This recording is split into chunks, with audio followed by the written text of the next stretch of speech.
성경 말씀 봅시다. 사무엘상 19장 13절부터 마지막 절까지 교독하겠습니다. 제가 13장 먼저 읽겠습니다. 미갈이 우상을 취하여 침상에 뉘고 염소틀로 엮은 것을 그 머리에 씌우고 의복으로 그것을 덮었더니 사울이 사자들을 보내어 다윗을 잡으려 하매 미갈이 가로되 그가 병들었습니다.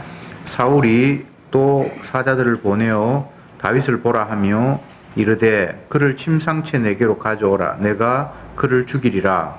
사자들이 들어가 본즉 침상에 우상이 있고 염소털로 엮은 것이 그 머리에 있었더라. 사울이 미갈에게 이르되 너는 어찌하여 이처럼 나를 속여 내 대적을 놓아 피하게 하였느냐. 미갈이 사울에게 대답하되 그가 내게 이르기를 나를 놓아 가게 하라. 어찌하여 나로 너를 죽이게 하겠느냐 하더이다 하니라. 다윗이 도피하여 나가로 와서 사무엘에게로 나아가서 사울이 자기에게 행한 일을 다 보았고 다윗과 사무엘이 나롯으로 가서 보았더라.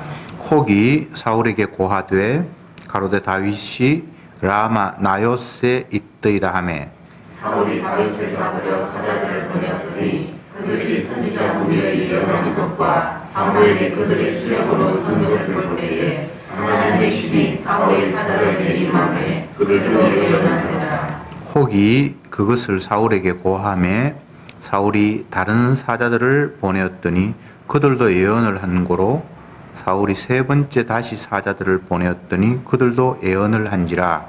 이에 사울도 라마로 가서 세부에 있는 큰 우물에 들어 물어보되 사울과 다윗이 어디 있느냐. 거기 가로되 라마 나요스에 있나이다. 사울이 라마 나요스로 가니라. 하나님의 신이 그에게도 임하시니 그가 라마 나요스에 이르기까지 행하며 예언을 하였으며 그가 또 그것을 보고 사무엘 앞에서 예언을 하며 종일 종야에 긁어서 목으로 누웠었더라. 그러므로 사무엘이 이르기를 사울도 선지자를 이기느냐 하냐. 아멘. 사울 왕이 다윗이 미워서 잡아 죽이려고 안간힘을 쓰는데 계속해서 자기의 손아귀에서 벗어나는 그런 상황들을 본문을 통해서 우리가 확인할 수 있습니다.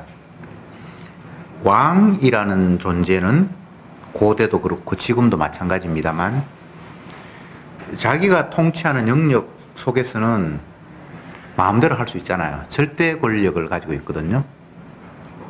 사울이면 뭐 이스라엘 왕이다. 그러면 최소한 이스라엘 땅 안에 있는 이스라엘 백성들 그 범위 안에서는 자기의 힘이 미칠 수 있고 영향력을 행사할 수 있는 그런 상황이 왕이라는 권한 속에 담겨 있습니다. 사울은 자기가 왕이니까 힘으로 권력으로 모든 것들을 움직이려고 합니다. 그래서 특별히 죄가 없지만 내가 미우니까 다윗은 죽여야 돼. 그래서 신하들을 시켜서 다윗을 잡아오라고 명령을 내리죠. 그런데 딸 미갈이 자기 남편이니까 죽는 걸 원치를 않았어. 이제 몰래 창문으로 빼돌리고 여전히 자기 남편이 침상에 누워 있는 것처럼 이렇게 인형을 갖다가 뭐 꾸며서 이불을 딱 덮어놓고 그렇게 해서 계속 사자들이 와서 신하들이 와서 왕이 다윗을 빨리 잡아오라고 합니다. 그러면 이 미갈이 거짓말을 시키죠. 지금 다윗이 몸이 아파서 누워 있으니까 안 된다. 그래서 또 보고를 하니까 그러면 침상채 데리고 오라. 그렇게 해서 들어가 보니까 이미 다윗은 없고 인형을 꾸며서 그냥 눕혀놨고 그 사실을 왕이 알고 자기 딸에게 굉장히 화를 내죠. 내 원수를 네가 왜 숨겨줬냐. 그러니까 거짓말합니다. 자기 안 놓아주면 나 죽인다 그래서 어쩔 수 없이 놓아줬습니다. 이제 다윗은 도망을 쳐서 어디로 가는가 하면 선지자 사무엘이 있는 곳으로 피해 갔습니다. 거기서 라마 나요시라는 지명이라고 성경이 나와 있는데 그런데 또 다윗이 그곳에 있는 것이 사람들에게 발각이 되어서 왕의 귀에까지 들어갔습니다. 당신이 찾는 다윗이 선지자 사무엘과 함께 라마 라요시라는 곳에서 봤다고 하는데요. 그렇게 하니까 또 사울 왕이 신하를 보내서 그를 잡아오라고 보냈는데, 잡으러 갔던 신하들이 그곳에서 막 예언을 하면서 그쪽 무리와 함께 같이 울려버리는 그런 상황이 되었습니다. 그 보고를 받고는 또 다른 신하를 보냈는데 그들도 또 그 무리와 함께 어울려버렸고, 세 번째 보냈는데 역시나 그들도 그 무리에 어울려버렸고, 이제 도저히 안 돼서 왕이 직접 나마나요시라는 곳에 찾아가서 그를 잡아오려고 했는데, 그도 역시 하나님의 신에 감동돼서 예언을 하고 벌거벗고 춤을 추고 이런 사태가 일어났다라고 본문이 기록을 하고 있습니다. 우선 사울과 미갈의 행동을 비교해 봅시다. 사울은 다윗을 잡아 죽이려 하고, 미갈은 그 다윗을 피해서 도망가게 하고, 권력이라는 구조로 보면 사울이 미갈을 이길 수 없잖아요. 한 사람은 왕이고 한 사람은 왕의 딸인데, 왕이 싫어하는 사람, 죽이려고 하는 사람의 이제 아내 입장이 있으니까. 그래서 사울은 힘으로 모든 것들을 다스리려 하고, 미갈은 자기의 남편이니까 사랑의 힘으로 뭔가를 하려고 하고, 이런 구도가 이제 성경에서 펼쳐집니다. 세상에서는 당연히 힘이 이기죠. 사랑이 이길 수가 있겠습니까? 근데 하나님의 세계에서는 힘이 이기는 것이 아니라 사랑이 이기도록 구도되어 있어요. 이게 언약적 구도예요. 세상에서는 통하지 않습니다. 사랑하는데요, 아무리 사랑해도 힘으로 짓눌러 버리면 어쩔 수 없잖아요. 사랑하는 사람도 왕이 빼앗아 와서 자기 아내 삼아 버리면, 난 사랑하니까 절대 너의 아내가 될 수 없어, 그거 안 통하잖아요. 강제로 남편 죽이고 여자를 빼앗아 오고, 다윗도 나중에는 잠시 사랑을 잊어버리고 권력의 힘으로 뭔가 행동하는 모습을 보이거든요. 이게 참 중요한데, 힘이냐 사랑이냐, 이런 구도를 지금 이야기하고 있고, 이 힘이라는 것은 이제 세상적인 권력이죠, 그죠? 세상의 모습, 세상은 힘이 전부예요. 근데 여기는 하나님의 나라, 언약의 나라에는 사랑이 유일한 무기예요. 여기서 잠깐 그런 충돌들이 발생을 합니다. 창세기를 펼치면 세상이 어떻게 시작이 되었는가가 기록되어 있는데, 그에 의하면 이 세상 현실이라는 공간은 하나님과 사단이 충돌하는 모습으로 현실을 그리고 있습니다. 성도는 이런 현실을 늘 감지하면서 살죠. 만약 이런 현실이 전혀 감지되지 않는다면 지금 그는 성도로서 언약의 자리에 있지 않은 겁니다. 세상은 간단합니다.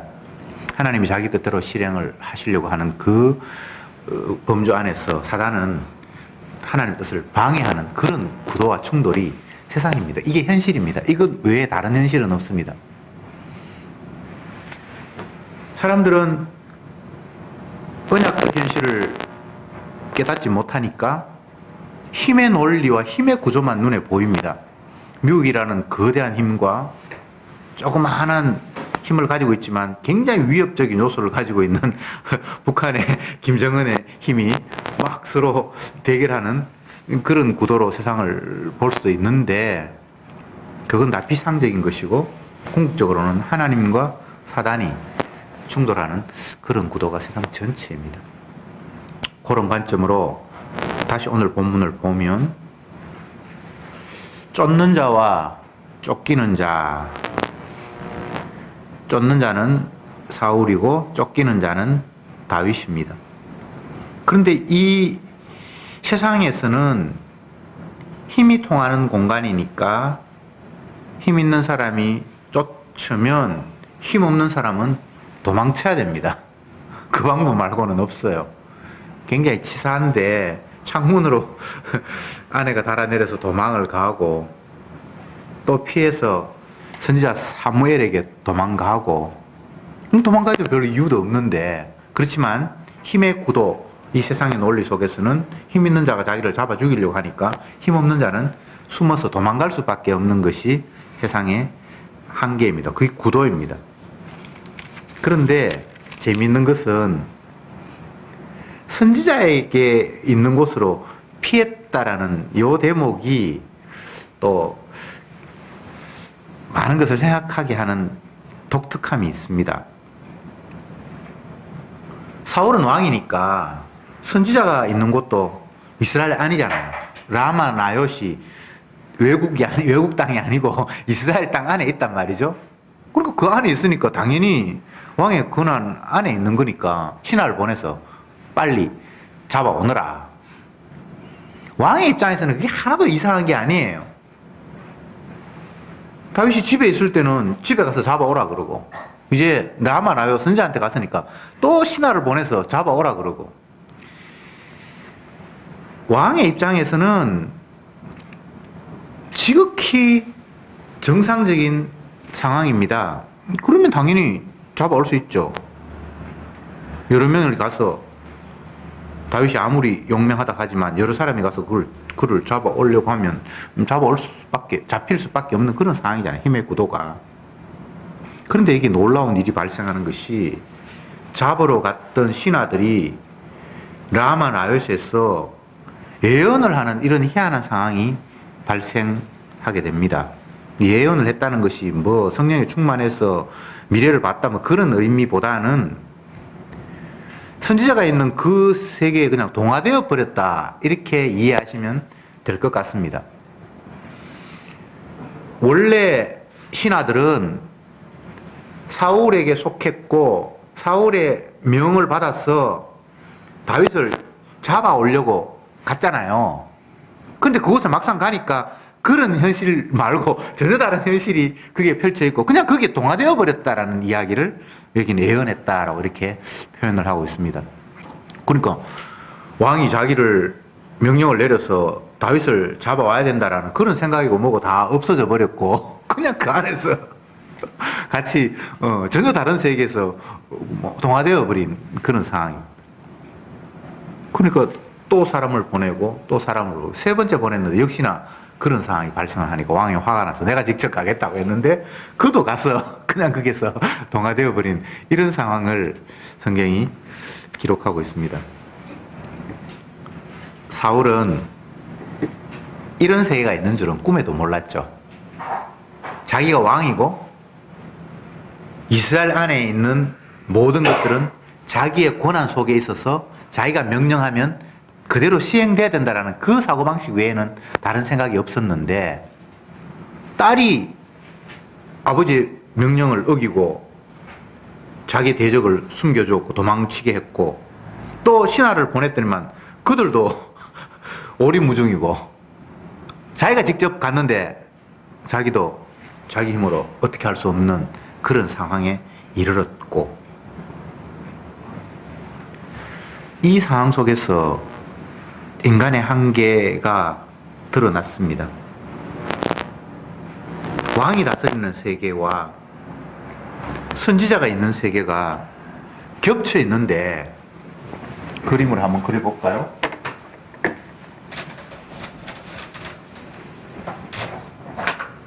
이게 뭐 이스라엘 땅이라고 칩시다. 이 왕이 있어요. 이 사울입니다. 최소한 이 이스라엘 공간 안에서는 왕이 명령하고 지시하면 다 따라야 되는 것이 보편적인 논리잖아요. 근데 라마 라요시 어디 있는지 모르겠지만 라마 라요시 있는데 여기에는 지금 선지자 사무엘이 지금 있습니다. 근데 왕의 생각에는 사무엘이든 뭐든 이 이스라엘 안에 있으니까 자기가 명령을 하면 당연히 통해야 되는 거잖아요. 근데 신하를 보냈는데 여기 들어가니까 그냥 뭐 블랙홀인지 뭔지 모르겠는데 오리무중이라 또 보냈는데 또 소식이 없고 또 보냈는데 또 소식이 없고 그리고 화가 나서 자기가 직접 갔는데 자기도 야안에 가니까 그 이상 왕도 아니고 뭐도 아니고 그냥 공중에서 붕 뜬 것처럼 무능한 존재로 자기 자신이 전락하고 말았단 말이죠. 자기는 이스라엘 공간 안에 이런 독특한 세계가 있는 줄은 상상도 못했어요. 제가 전도사 시절에 저희 교회에 다녔던 어떤 성도분이 미군으로 근무하고 그 아내가 이제 우리 교회 집사님이어서 그분들이 식사 초대한다고 용산, 지금 용산이 없어졌습니다. 서울 안에 한복판에 미군 기지가 크게 있었거든요. 거기서 자기들이 이제 대접을 한다고 오라 그래서 또 갔는데 그 서울 한복판에 미군 기지가 있는데 그 안에 들어가면 완전히 딴 세상이에요. 거기에는 한국의 법이 통하는 것이 아니라 미국의 영에 따라서 모든 게 다 돼 있어요. 치외 법권이라고 그렇게 보통 이야기하는데 어느 나라의 대사관이라든지 뭐 군부대라든지 이런 독특한 지역은 그 나라 안에 있지만 그 나라의 법을 따르는 것이 아니라 원래 그 소속된 그 법으로 어떻게 함부로 할 수 없는 그 지역을 치외 법권이라 그러는데 이스라엘이 지금 이 사무엘 시대 이전에 하나님께서 가나안 땅에 제사장, 대제사장만이 관할할 수 있는 그런 치외 법권을 만들었어요. 도피성 제도 여러분 기억하죠? 사람이 살인을 했는데 물론 그 의도적인 살인이 아니라 실수로 사람을 죽였을 때 그 도피성에 들어가면 어떤 사람도 그를 터치하지 못하는 그런 치외 법권을 만들어 놓았잖아요. 성경에서의 그런 장치들이 뭐 그냥 무의미하게 쓱 흘러가는 내용이 아니라 굉장히 중요한 이야기를 담고 있는 거예요. 오늘 이 본문은 그런 관점으로 이해를 하면 조금 더 의미가 확 와닿을 거예요. 왕? 선지자가 있는 세계에서는 아무것도 아니에요. 자기는 왕권을 행사할 수도 없고 뭐도 할 수 없고 그냥 주님의 신이 임해서 뭐 그냥 자기가 전혀 힘을 발휘할 수 없는 그런 존재가 되어버린 거죠. 달나라에 가거나 지구가 아닌 어떤 지구를 떠나서 어떤 세계 로켓을 타고 가고 우주인들을 보면 공기가 없고 그런 공간에 가면 사람이 그냥 붕 뜨잖아요. 자기 마음대로 발을 이렇게 착취하지 못하잖아요. 유영한다 그러는데 그냥 선지자가 있는 영역은 바깥에 있는 사람에게는 그런 영역인 거예요. 우주선 안에서 뭐 그냥 사람이 붕 떠가지고 실험하는 것도 보면 거기 공기 저항이 없으니까 그 사람이 그냥 줄로 묶어 놓으니까 그냥 있지. 그냥 붕붕붕 떠가지고 어떻게 할 수가 없단 말이죠. 이런 세계가 있다라는 사실을 왕 사울은 상상도 못했던 거예요.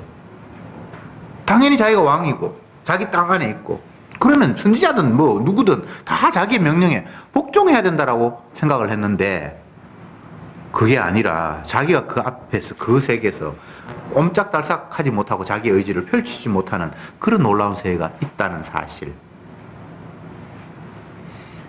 결국 이것은 예수님의 주되심을 나타내고 보여주는 그런 또 다른 그 그림이에요. 눈에 보이는 세상은 권력과 힘에 의해서 다스려지고 인간관계에 의해서 또 각과 을이 서로 부닥쳐서 관계를 맺는 그런 것으로만 우리가 보여지죠. 그런데 그게 아니라는 사실입니다. 사울이 왜 왕이 되었고 다윗이 그 앞에서 열심히 충성하고 헌신하지만 미움의 대상이 되어서 쫓기는 그런 신세가 되었는가? 이것은 사울의 의도도 아니고 다윗의 의도도 아니에요. 바꿔 이야기해 볼까요? 여러분들이 현재 이 상황, 이 처지, 이 공간 안에 있는 것이 여러분의 의도와는 전혀 상관이 없어요. 우리를 이렇게 몰아붙인 또 다른 세력이 있어요. 이걸 지금 성경은 이야기하고 싶은 거예요. 다시 말씀드립니다. 사울은 왕이 될 생각이 없었어요. 사울이 왕이 될 때에는 이스라엘에 한 번도 왕이라는 사람이 존재한 적도 없었어요. 그러니까 당연히 존재한 적도 없었던 그 제도를 누군가 꿈꾸면서 나는 왕이 되어야지라는 생각 자체가 사실 있을 수 없잖아요. 왕을 한 번도 본 적도 없고 그런 제도가 자기들은 경험한 적이 없는데 그걸 꿈꾼다는 건 있을 수 없잖아요. 우리가 뭔가를 봤든지 알아야 뭔가를 기대를 하는데, 물론 다른 나라에는 그런 게 있었으니까 다른 나라 저런 거 있네, 난 저거 됐으면 좋겠다, 그런 생각이 있을 수 있지만 어쨌든 사울은 뭐 왕이 될 생각은 꿈에도 없었는데 어느 날 갑자기 왕자리로 몰려갔고, 또 다윗 역시 훌륭한 뭐 장수가 되겠다든지 그런 생각이 없었잖아요. 그랬는데 블레셋을 물리쳤고 나라의 최고의 그 군대 장관 같이 올라갔고 왕의 사위까지 됐는데 왕의 미움을 받아서 도망 다니고, 두 사람 다 자기의 의지와는 상관이 없이 어떤 상황에 봉착하게 된 거예요.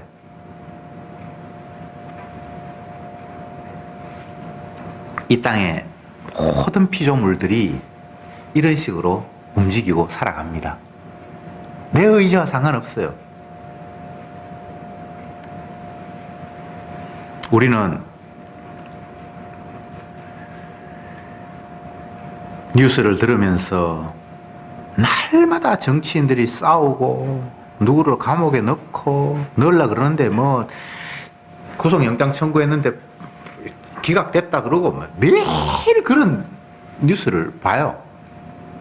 그러면서 서로 헐뜯고 대통령 뭐 잘 못한다 그러고 뭐 여하튼 뭐만 그러고 찢고 뽑고 싸우는 그런 모습들을 날마다 확인을 하는데, 그래서 진짜 이렇게 복잡한 나라, 날마다 찢고 뽑고 싸우고 하는 이 나라 말고 정말 편안한 나라에 가서 살면 좋겠다, 이런 생각을 하죠. 근데 지구상에 그런 나라가 없어요. 물론 상대적으로 조금 여유가 있고 덜 싸우는 나라가 있을 수는 있는데, 다른 나라 가면 그래도 우리나라가 괜찮았네 이렇게 생각이 들기도 해요. 물론 이건 다 상대적인 겁니다. 제가 말씀드리는 것은 우리가 꿈꾸는 세상은 없어요.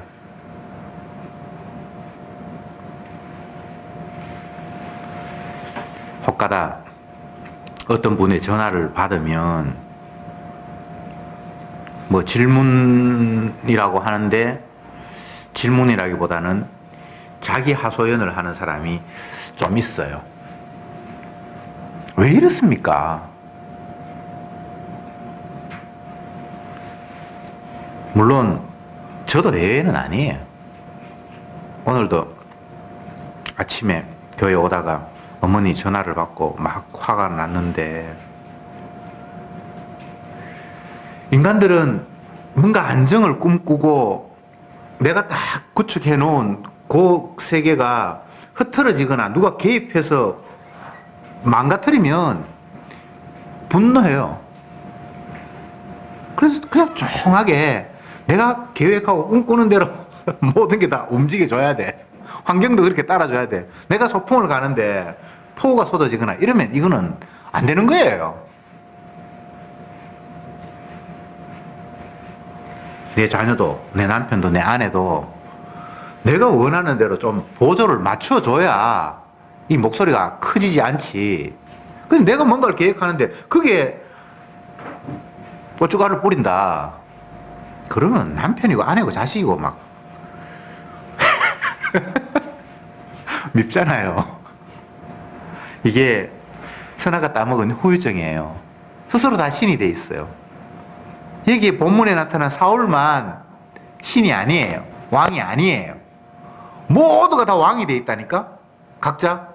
그래서 최소한의 내 영역 안에서는 내 명령이 먹혀 들어가야 그게 살맛이 나요. 내 자식인데 내 말 안 들어? 그러면 그냥 호적에서 진짜 빼내고 싶어.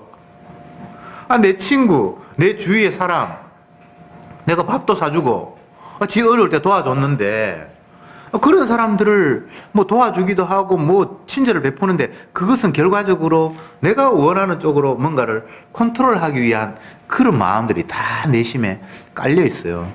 여러분들 다 각자 왕이에요. 다 신이에요. 내 영역을 설정해 놓고. 근데 이게 마음대로 안 된다? 이거 진짜 분노할 일이에요.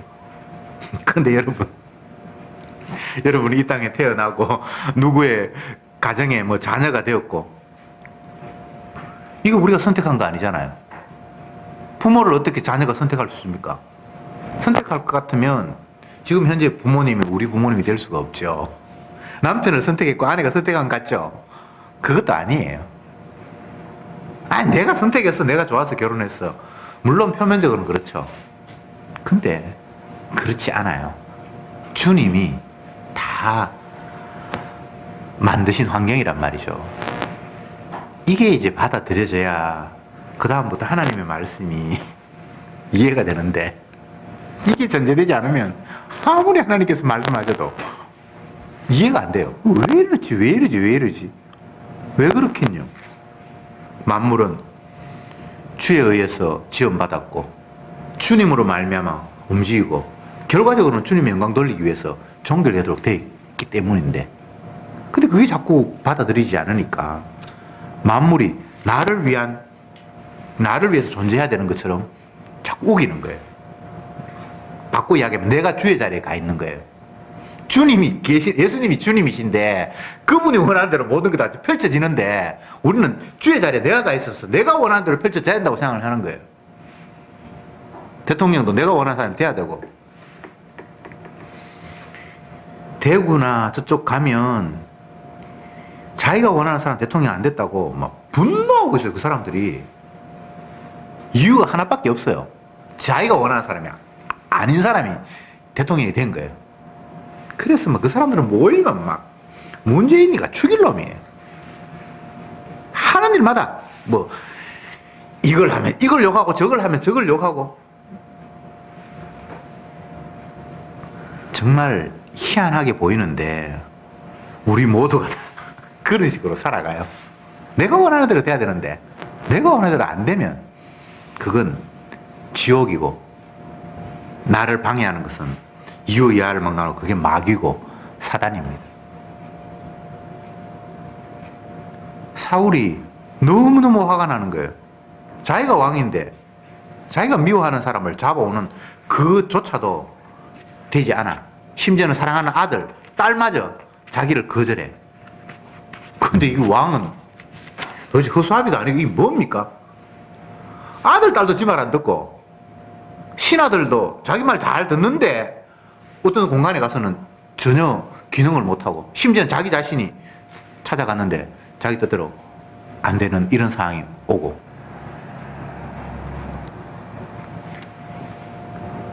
내 뜻대로 하려고 했던 그 자체가 잘못이에요. 내가 미우니까 저놈은 내가 잡아 죽여야 돼 라는 그 발상 자체가 지금 잘못된 거예요.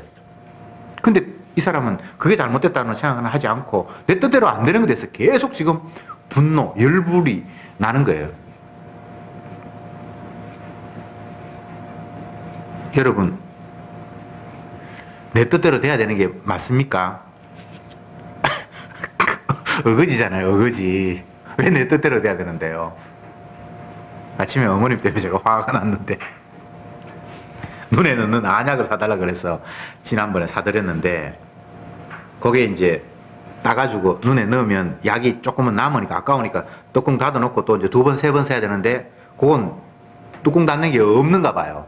옛날에는 그런 걸 써서 하루에 몇 번이라도 일회용이지만 그래도 아까우니까 몇 번을 넣었는데, 이번에 산 건, 제가 갖다 드린 거는 이게 뚜껑 닫는 게 없고 그냥 앞에 딱 버리면 그냥 버려야 되니까.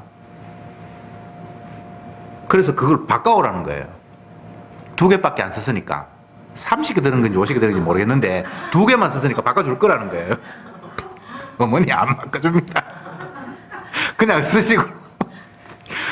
아이고, 야, 그 돈이 아까운데 바꿔준다고 계속 그렇게 화가 나가지고.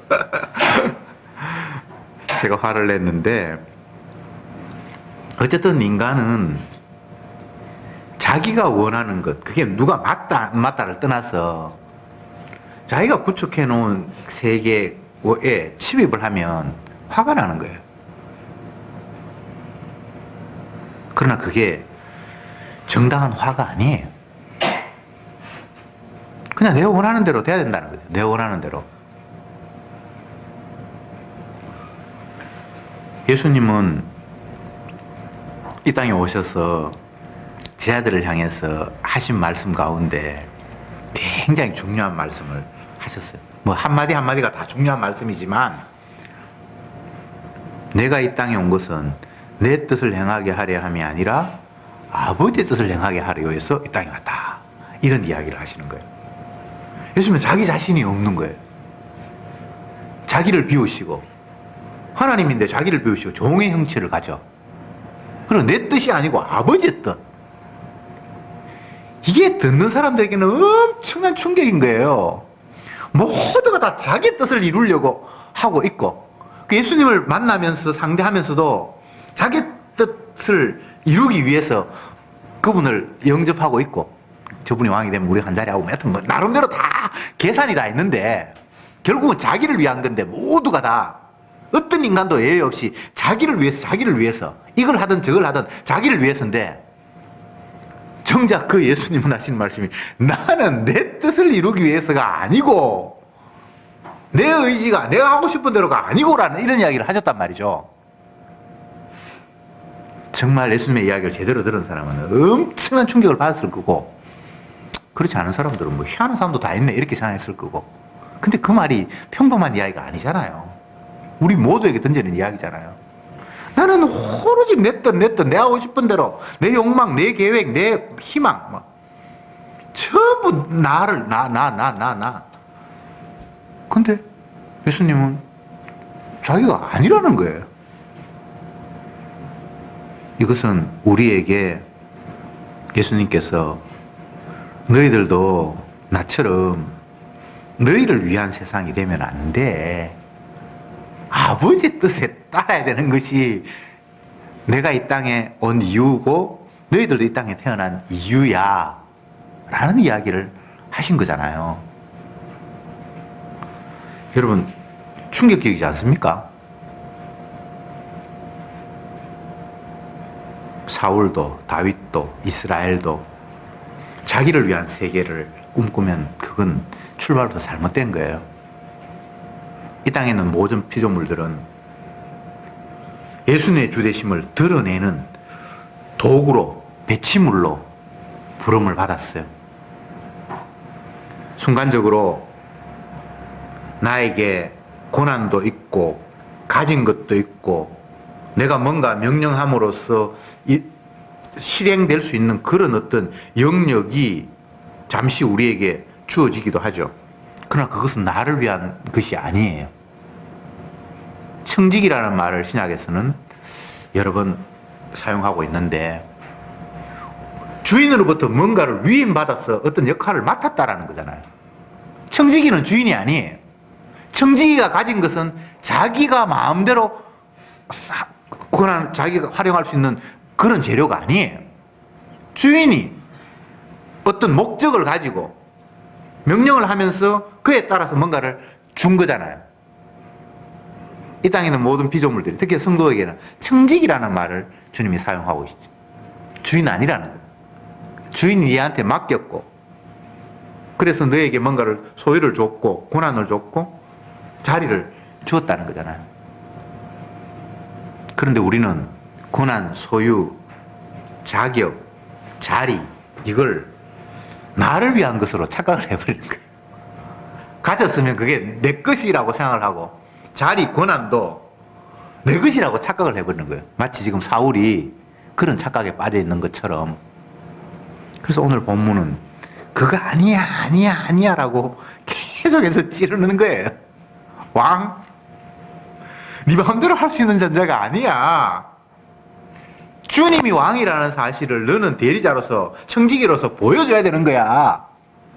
그래서 주님이 나를 왜 이런 자리로 만드셨는지 보내셨는지를 날마다 온 백성들 앞에 표출해내는 것이 왕의 자리인데, 이 사람은 하나님의 뜻이 없고 지가 왕이 됐으니까 자기가 마음대로 할 수 있다라고 착각을 하고 있는 그런 양상을 본문이 우리에게 보여주고 있는 겁니다. 저와 여러분들이 이렇게 그냥 살아가요.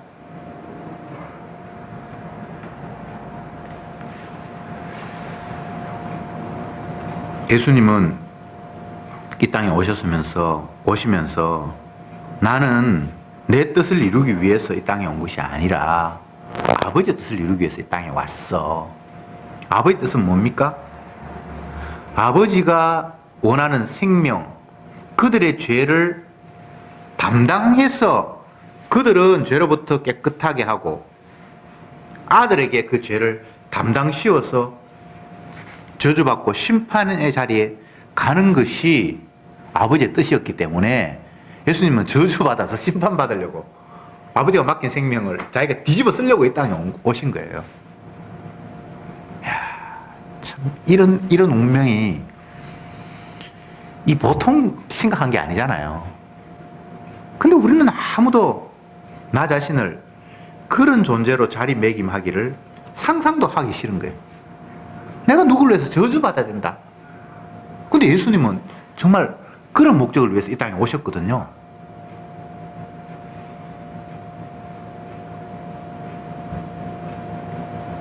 큰 자는 어린 자를 섬기게 되어 있다.